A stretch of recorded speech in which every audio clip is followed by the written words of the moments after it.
السلام علیکم ورحمۃ اللہ وبرکاتہ۔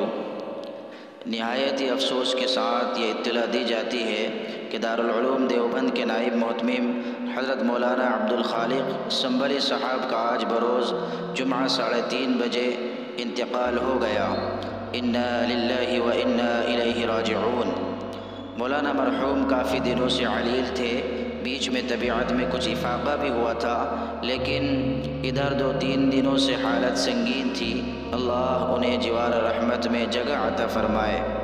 اللہ تبارک و تعالی سے دعا ہے کہ اللہ تبارک و تعالی ان کے اہل خانہ، عزیز و اقارب اور پسماندگان کو صبر جمیل عطا فرمائے، اور اللہ تبارک و تعالی حضرت والا کی بال بال مغفرت فرمائے اور ان کو جنت الفردوس میں اعلیٰ سے اعلیٰ مقام نصیب فرمائے۔